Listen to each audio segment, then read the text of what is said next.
బయట చేద్దాం.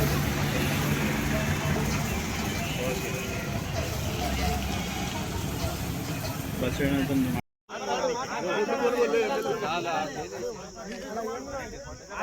వర్షాలు వస్తున్నాయి, ఎప్పుడు కొంటారు?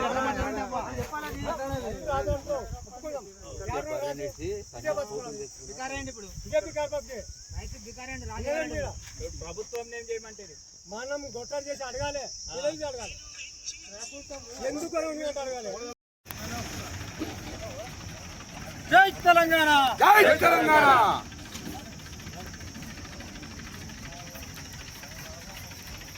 రైతుల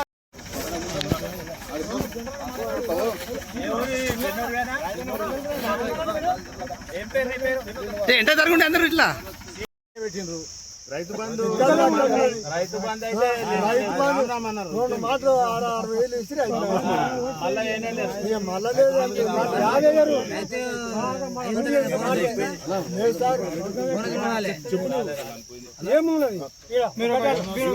ఏ ప్రభుత్వమైన రైతులతో పెట్టుకుంటే ఎప్పుడు బాగుపడది.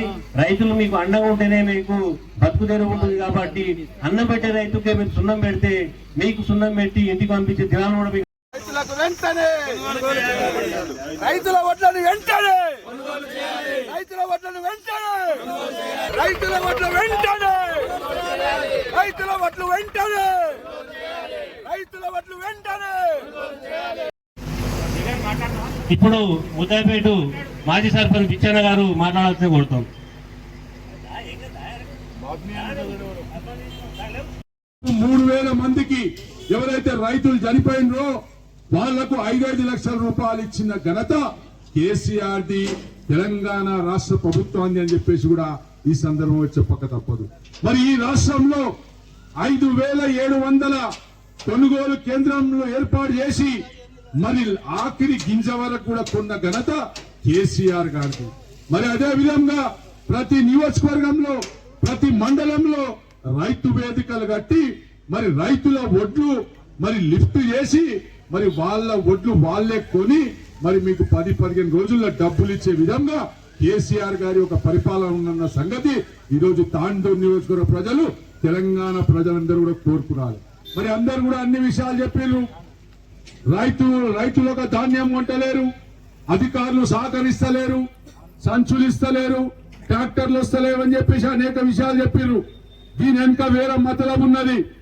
మీరందరూ కూడా బాగా గుర్తుపెట్టుకోవాలి. మీరందరూ కూడా చెప్పాలి, ప్రతి ఊర్లో పోయి చెప్పాలి. ఏం చెప్తామో ఇప్పుడు వినండి. ఈ మనోహర్ రెడ్డి అనేటోడు ఎమ్మెల్యే కాకంటే ముందు రైస్ మిల్లర్ల, రంగారెడ్డి జిల్లా రైస్ మిల్లర్ల అధ్యక్షుడు ఉండేనా మీకు అందరికి తెలుసా? తెలుసు కదా అందరికి. మరి ఈ రోజు ఎందుకు కొంటలేరు? మీరు ఒకసారి ఆలోచన చేయాలి. ప్రభుత్వం కనుక్కుంటే ఎవరికి పోతుంది ధాన్యం? ప్రైవేట్ల వాళ్ళకు పోతుంది.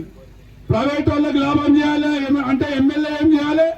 ఈ కొనుగోలు కేంద్రాలని నడవరాదు. ఈరోజు తాండూరు రైతాంగం పరిస్థితి చాలా ఘోరంగా మారింది. ముఖ్యంగా ఆనాడు రోహిత్ రెడ్డి గారు ఎమ్మెల్యేగా ఉండగా బీఆర్ఎస్ పార్టీ, కేసీఆర్ గారి నాయకత్వంలో బీఆర్ఎస్ పార్టీ ప్రభుత్వం ఉన్నప్పుడు ఈ వడ్ల సీజన్ ఎప్పుడు వచ్చినా గాని సంవత్సరానికి వానాకాలం పంట అయినప్పుడే గాని యాసంగి పంటకే గాని రోహిత్ రెడ్డి గారు ఈ కొనుగోలు సమయంలో మమ్మల్ని, మా రామ్లందనే గాని శివునే గాని మా పార్టీ నాయకులను ఎవ్వరిని కూడా ఒక్క దగ్గర కూర్చొనియకపోతుండే.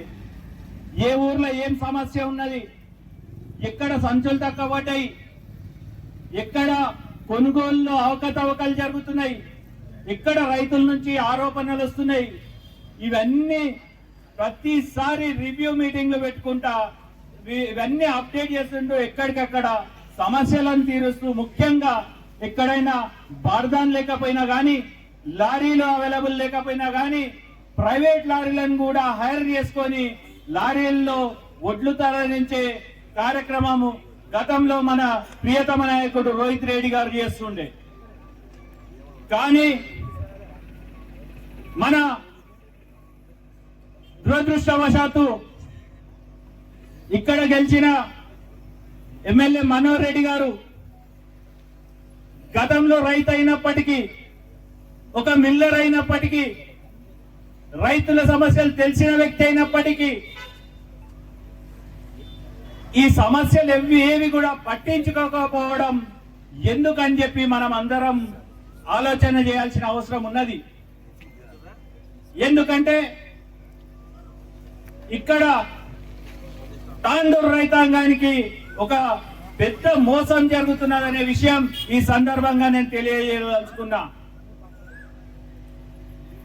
ఎమ్మెల్యే మనోహర్ రెడ్డి గారి కుటుంబ సభ్యులు మిల్లర్లతో కుమ్మక్కై ఈ ఒడ్ల కొనుగోలులో ఆలస్యం చేసిన కొద్దీ రైతులు ఈ వర్షాలకు నాంతాయని భయపడి ప్రైవేట్ దళారులకు అమ్మితే ఆ దళారులు ఈ దగ్గర నుంచి ఈ బుయ్యని కుటుంబ సభ్యులు కమిషన్ తినడానికే ఇదంతా వ్యవస్థ కూడా నాశనం పట్టిస్తుందని చెప్పి సందర్భంగా తెలియజేయకపోదు. వీళ్ళ స్వార్థం కొరకు, వీళ్ళ పై డబ్బు మీద వీళ్ళకున్న యావ కొరకు ఈ రోజు తాండూరు రైతాంగాన్ని, ముఖ్యంగా యాలాల మండల రైతాంగాన్ని నిండా ముంచుతున్నారు. ఇంతకుముందు సోదరుడు శివు చెప్పినట్టు ఇప్పుడు రైతుల దగ్గర వీళ్ళు ఆలస్యంగా కొంటే గిట ఆలస్యంగా చేసుకుంటా పోతే రైతులు ఫ్రస్ట్రేషన్ లో విసుగు చెంది దాని దళారులకు అడ్డికి పావుచేరు అమ్మడానికి సిద్ధమవుతారనే కుట్ర దీంట్లో దాగున్నదనే విషయం మీరు అందరు గమనించాల్సిన అవసరం ఉన్నది. ఈ రోజు ఈ దీక్ష కొరకు పొద్దున మేము వచ్చి టెంట్ లో అవన్నీ ఏపిస్తుంటే ముంగటున్న రైస్ మిల్లకు 4-5 ట్రాక్టర్లు వచ్చినాయి. వాళ్ళతో అడిగిన నేను ఏడికెళ్ళి వచ్చిర్రంటే కొంతమంది చెప్పడానికి జంకిన్రు, కొంతమంది కోకట్ గ్రామంకి వెళ్ళి వచ్చినామని చెప్పిండ్రు. ఎంత కమ్మిండ్రంటే 1800 1900కు జోక్కుంటున్నారన్నా. ఏం చేస్తాం, వాన పడితే ఒడ్లు నానిపోతాయి కదా, అందుకే ఇస్తున్నామని చెప్పి ఆ రైతులు నాతో చెప్పడం జరిగింది. కొంతమంది కబంధ హస్తాల్లో మిల్లర్ల యూనియన్ కూడా ఉన్నది. వాళ్ళ స్వార్థం కొరకు మిల్లర్లందరినీ వాళ్ళ గుప్పిట్లో పెట్టుకొని ఇప్పుడు ఒడ్లు లిఫ్ట్ చేయకుండా ఆపే ప్రయత్నం చేస్తున్నది. వాళ్లకు ఈ మనోహర్ రెడ్డి గారి సహకారం కూడా ఉన్నదని చెప్పి సందర్భంగా తెలియజేస్తున్నా. ముఖ్యంగా యాలాల మండల రైతులు గమనించాల్సిన అవసరం ఉన్నది. గతంలో మనం ఉన్నప్పుడు బార్దాన్ ఎట్లుంటుండే, టిఆర్ఎస్ పార్టీ రోహిత్ రెడ్డి గారు ఉన్నప్పుడు లారీలు ఎట్లొస్తుండే, కొనుగోలు ఎట్లా జరుగుతుండే. ఏ రోజు కూడా చివరి గింజ కొనేంత వరకు కూడా అధికారులనే గాని మమ్మల్నే గాని రోహిత్ రెడ్డి గారు ఒక్క క్షణం విరామం తీసుకోకుండా పని చేపిస్తుండే. కానీ ఈ స్వార్థపరులు వచ్చినాక రైతుల పరిస్థితి యాలాల మండలంలో అగమ్య గోచరంగా మారిన విషయం మనం అందరం గమనిస్తున్నాం. అంతేకాకుండా ఈ ప్రాంతం నుంచి ముఖ్యమంత్రి గారు ఉన్నారు. నిన్న మొన్న వ్యవసాయ శాఖ మంత్రి గారు వచ్చిండ్రు. అయితే కనీసం ఈ ఒడ్ల కొనుగోలు మీద వాళ్ళు సమీక్ష కూడా చేయకపోవడం విచారకరం అని చెప్పి ఈ సందర్భంగా తెలియజేస్తున్నా. అంతేకాకుండా ఈరోజు ఏదైతే సెంటర్లలో ఉన్నారో, కొనుగోలుకున్నారో వాళ్లకు కనీస అవసరాలు నీళ్లు కూడా పెట్టలేని పరిస్థితి, రైతులు రాత్రి పగళ్ళు ఎండి వానకు నానుతున్న పరిస్థితి మనం అందరం కూడా గమనిస్తున్నాం. గతంలో మనము యాసంగిలో కొనుగోలు కేంద్రాలు మార్చిలోనే స్టార్ట్ చేస్తుండే. కానీ ఈరోజు మే సగం అయిపోయింది. 15 దినాలైతే మిరుగుంటది. మిరుగుంటే మళ్ళా ఇత్తనాలే వేయాల్సిన సమయం రైతులకు ఆసన్నమవుతుంది. ఇలాంటి పరిస్థితిలో రైతులను నెట్టి వాళ్ళ కష్టాలను చూసి ఆనందించి రాక్షసానందం పొందుతున్న ప్రభుత్వం ఈ దేశంలో ఏదైనా ఉందంటే తెలంగాణ రాష్ట్ర ప్రభుత్వం, కాంగ్రెస్ ప్రభుత్వం అనే ఈ సందర్భంగా తెలియజేస్తారు. అంతేకాకుండా గతంలో కేసీఆర్ గారు ఉన్నప్పుడు ప్రతి సంవత్సరం రైతులకు రైతు బంద్ చేస్తుండే. కానీ గత 2.5 సంవత్సరాలుగా అది సక్రమంగా పడటలేదనే విషయం రైతులు కూడా గ్రామాల్లో చాలా మంది మాట్లాడుకుంటున్నారు. మీ అందరికీ తెలుసు, ఆగస్ట్ కల్లా జూలై కల్లా మనకు వానాకాలం రైతు బంధు పడుతుండే, నవంబర్ డిసెంబర్లో యాసంగి రైతు బంధు పడుతుండే. అయ్యా కేసీఆర్ గారు అంటున్నారు కాంగ్రెస్ వస్తే రైతు బంధు రాదంట, మేమేం దివానాగాన్లా మా అన్నాడు ముఖ్యమంత్రి ఆ రోజు ఎన్నికల ప్రచారంలో. ఈ రోజు ముఖ్యమంత్రి గారికి అడుగుతున్నా, ఈ పార్టీకి 4 సార్లు మీరు రైతు బంద్ వేసిందే ఒక్కసారి, ఇంకా 3 సార్లు వేయనందుకు మిమ్మల్ని ఏమనాలి, దివానాగాన్లనాలా అని చెప్పి సందర్భంగా ముఖ్యమంత్రి గారిని ప్రశ్నిస్తున్నారు. ముఖ్యమంత్రి గారు రేవంత్ రెడ్డి గారు గుర్తుపెట్టుకోవాలి, ఇంతకుముందు సోదరుడు శివు చెప్పినట్టు పాలమూరు రంగారెడ్డి ప్రాజెక్టు పూర్తయితే తాండూరు చివరి ప్రాంతమైన తట్టేపల్లి వరకు సాగునీరు మన పొలాలకు అందుతుండే. కానీ ఆ ప్రాజెక్టును కుట్రపూరితంగా ఆ ప్రాజెక్టు కడితే కృష్ణా నీళ్లు తాండూరు ప్రాంతానికి వస్తాయని చెప్పి కేసీఆర్ గారికి, రోహిత్ రెడ్డి గారికి మంచి పేరు వస్తుందని చెప్పి కుట్రపూరితంగా ప్రాజెక్టును 90% కంప్లీట్ అయినాక ఇక్కడ ఉన్న చాలా మంది ఆ ప్రాజెక్టును కేసీఆర్ గారి హయాంలో సందర్శించిన వాళ్ళమే ఆ ప్రాజెక్టును పండబెట్టి నారాయణపేట కొడంగల్ అని చెప్పి ఒక కొత్త డ్రామా చేసి కాంట్రాక్టర్ల దగ్గర కమిషన్ గుంజడానికి అదొక కొత్త ప్రాజెక్ట్ తయారు చేసిండ్రు. అయ్యా మనోహర్ రెడ్డి గారు,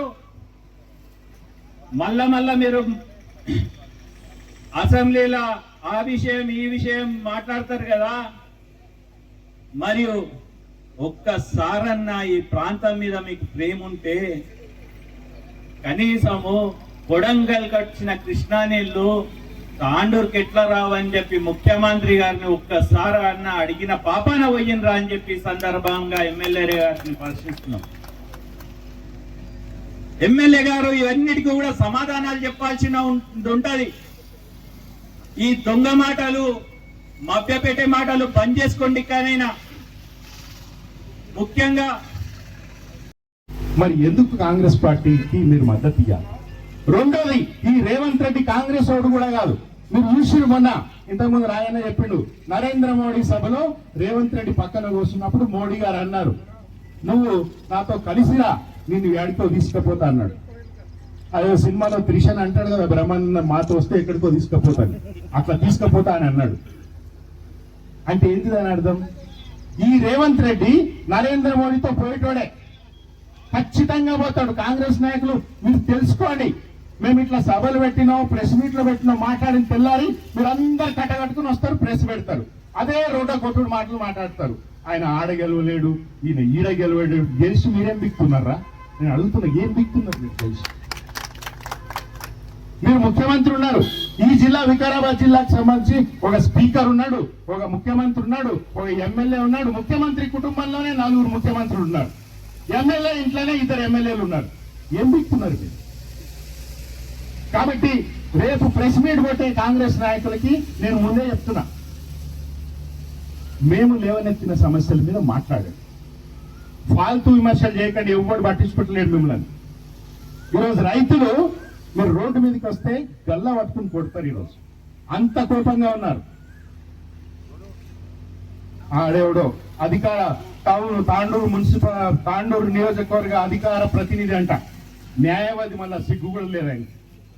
తాండూరు కోర్టు ఇచ్చిన ఆర్డర్ ని ఆయన తప్పుపడుతున్నాడు. నేను బార్ కౌన్సిల్ ని అడుగుతున్నా, న్యాయవాదుల్ని, తాండూరులో ఉన్న న్యాయవాదుల్ని అడుగుతున్నా, నువ్వు ఏ కోర్టులో అయితే పనిచేస్తున్నావో అదే కోర్టు ఆర్డర్ని నువ్వు తప్పుపడితే నువ్వు న్యాయవాది అవుతావు, నువ్వు ఒక అన్యాయవాది అవుతావు. ప్రజలకు కూడా నేను విజ్ఞప్తి చేస్తున్నా, వీళ్ళు ఒక ఫ్రస్ట్రేషన్ లో ఉన్నారు. ఎమ్మెల్యే గాని తాండూరులో ఉన్న 2 ఎమ్మెల్యేలు భుజని బ్రదర్స్, మన రవీణ చెప్పినట్టుగా, అండ్ రేవంత్ రెడ్డి, కొండల్ రెడ్డి, తిరుపతి రెడ్డి, కృష్ణారెడ్డి, జగదీశ్వర్ రెడ్డి, ఏంది మీరు ఏం చేస్తున్నారు? ఒక మిల్లర్లకి కొమ్ము కాసే మనోహర్ రెడ్డిని మీరు సపోర్ట్ చేస్తున్నారు. రేవంత్ రెడ్డి గారు ఈరోజు మొత్తం మీరు తెలంగాణ రాష్ట్రాన్ని, తెలంగాణ రైతాంగాన్ని ఎట్లయితే ప్రతి వర్గాన్ని మీరు మోసం చేస్తున్నారో ఈరోజు రైతులను మోసం చేస్తున్నారు. మేము వదిలిపెట్టాం. నేను తాండూరు నియోజకవర్గ కాంగ్రెస్ వాళ్ళకు కూడా చెప్తున్నా, ఇప్పుడు మా నాయకులు రవీణ చేసిన హెచ్చరిక 24 గంటల తర్వాత మేము వచ్చి అలా ఒడ్లు పోస్తామని ఉత్తుత్తి మాట కాదు. ఉత్తుత్తి మాటలు బీఆర్ఎస్ పార్టీ చెప్పదు. 6 గ్యారంటీలు 420 హామీల టైప్ కాదు బీఆర్ఎస్ పార్టీ.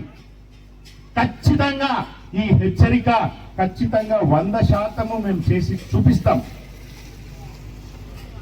మొన్న ఎలక్షన్ రోజు మీరు పోయి కౌంటింగ్ ని ప్రభావితం చేసి ఓడగొడదామని చెప్తే మేము ఆ రోజు చెప్పినాం, కంప్లైంట్ ఇస్తామని ఇచ్చినాం, ఎమ్మెల్యే మీద ఎఫ్ఐఆర్ చేపించినాం. 6 నెలల ఇన్వెస్టిగేషన్ ముగించకపోతే హైకోర్టులో రిట్ పిటిషన్ వేస్తాం. వదిలే ప్రసక్తే లేదు. అదొక్కటేనే కాదు, ఏ విషయంలో ప్రజలకు సంబంధించిన ప్రయోజనాల విషయంలో ఎక్కడ మీరు రాజీ పడినా, ఎక్కడ మీరు మొండి చేయి చూపించినా ఖచ్చితంగా ఉరికిచ్చి కొడతామని హెచ్చరిక చేస్తా ఉన్నా. సోషల్ మీడియా వారియర్స్ అందరూ కూడా బీఆర్ఎస్ పార్టీ వాళ్ళు ఎక్కడ సమస్యలు వచ్చినా మీరు దాన్ని ఎలుగెత్తి చాటండి, ఇన్స్టాలో రీల్స్ చేయండి, ఫేస్బుక్ లో పెట్టండి. ఏ పోలీసు వాడు ఫోన్ చేస్తాడో చూద్దాం. పోలీసు వాళ్ళు చట్టాలని తుంగలో దొక్కుతా ఉన్నారు. ఏ పోలీసునికి కూడా సిఐ గాని, డిఎస్పీ గాని, ఎస్ఐ గాని ఎవరైనా కూడా ఫోన్ చేసి నువ్వు స్టేషన్ కి రా అనే హక్కు లేదు. నోటీస్ ఇవ్వాలి. 41A కింద నోటీస్ ఇస్తేనే స్టేషన్ కి పిలిచే హక్కు పోలీసు వాళ్ళకు ఉంటుంది. కాబట్టి నేను అందరికీ విజ్ఞప్తి చేస్తున్నా, మీరు అనవసరంగా కాంగ్రెస్ పార్టీ మీద బురద జల్లండి, వాళ్ళని బద్నాం చేయండి అని అంటలేను. నేను ప్రజానీకానికి కూడా విజ్ఞప్తి చేస్తున్నా, కేవలం బీఆర్ఎస్ శక్తులకే కాదు. ఖచ్చితంగా ప్రజా వ్యతిరేక విధానాల మీద మీరు మాట్లాడండి. సోషల్ మీడియాలో ఎవరైనా పోలీసు వాడు ఫోన్ చేసినామంటే నాకు ఫోన్ కొట్టండి. నువ్వు నోటీస్ ఇచ్చిన తర్వాత విలువని చెప్తాం, లేకపోతే కోర్టులో కేసేద్దాం. హిందీలో అంటారు లాతోంకా భూత్ బాతోన్సి నైసుల్కి అని. వీళ్ళకు కోర్టులు చెప్తేనే ఇంటర్వ్యూలు. సో కోర్టు ద్వారా న్యాయపోరాటం చేద్దాం. ఏమీ చేయని మన నాయకుని 45 రోజులు జైల్లో పెట్టి ఇది మొత్తం పరిశాన్ ఉన్నారు. అరే నాయకుడు లేడు, కానీ ఒక్క కార్యకర్త చదవలేదు బీఆర్ఎస్ పార్టీలో. పైగా మా మీద కేసులు పెడుతున్నారు, ఎఫ్ఐఆర్లు చేపిస్తున్నారు, ఓపిస్తున్నారు. మహేష్ బాబు బొంబాయి చూపిస్తున్నారు అంటాడు కదా, అట్లా బీఆర్ఎస్